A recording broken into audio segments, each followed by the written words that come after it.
Can Yaman y Demet Özdemir. ¿Qué está pasando realmente con esas primeras señales? Ojo, que aquí hay mucho más de lo que parece. ¿Os acordáis de la que se montó cuando empezaron a salir esos rumores, esas miraditas, esas indirectas entre Can Yaman y Demet Özdemir?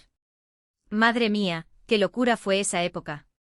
Todo el mundo hablando, las redes sociales echando humo. Pero ¿cuál era la verdadera chispa? Porque, para ser honestos, no creo que fuera solo porque se miraron bonito. Detrás de todo ese salseo, detrás de esas primeras señales, creo que había una estrategia clarísima. Y no lo digo yo, lo dice la gente que está metida en el mundillo, los que saben cómo funcionan estas cosas. Pensad un poco. Tenían una serie juntos, Erkenci-Kuş, que ya de por sí estaba arrasando. ¿Y qué mejor manera de hacer que esa serie se comiera el mundo que con un poco de salseo en la vida real? ¡Boom! Amor en la pantalla, amor fuera de la pantalla.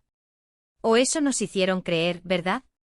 Lo que yo creo que está pasando, y esto es mi opinión de calle, es que fue una jugada maestra de marketing.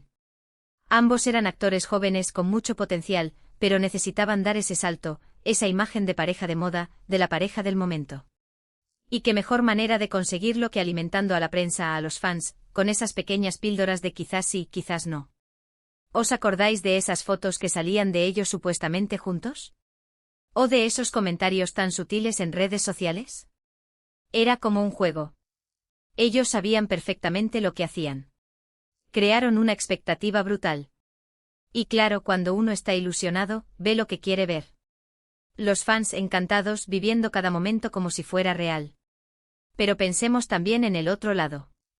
¿Cuánto de real había en todo eso? Porque una cosa es la química en pantalla, que la tenían, y vaya si la tenían. Pero otra muy distinta es la vida privada. Y muchas veces estas parejas que nacen del set, acaban muriendo igual de rápido. Muchos dicen que se enamoraron de verdad, que esa chispa era genuina. Y no digo que no haya podido haber algo. Sería ingenuo pensarlo. Pero ¿podemos negar que la serie estaba en su mejor momento y que esa relación inventada o potenciada les beneficiaba a ambos a nivel profesional? Yo creo que es evidente. Era como darle a la gente una cucharada de su propio chocolate. Querían romance, pues les daban romance, aunque fuera un poco cocinado. Y funcionó, ni tanto que funcionó. Les catapultó a otra liga. Can Yaman se convirtió en el gran conquistador turco y Demet Özdemir en la chica de moda. Todos ganaban. Ahora, la gran pregunta es, ¿qué queda de todo aquello? Porque después de tantas idas y venidas, de tantos rumores, de tantos nos vemos, nos dejamos, ¿qué queda realmente?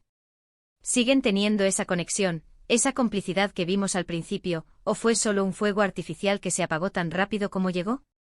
Yo sospecho que al principio fue una estrategia muy bien pensada para potenciar la serie y sus carreras. Luego quizás la línea entre lo real y lo ficticio se empezó a difuminar un poco.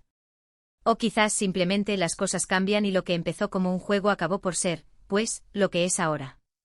Pero lo que sí es innegable es que esas primeras señales que nos dieron fueron el inicio de un salseo que nos tuvo a todos pegados a la pantalla, esperando el siguiente capítulo de su supuesta historia de amor. Y eso, señores, es un arte.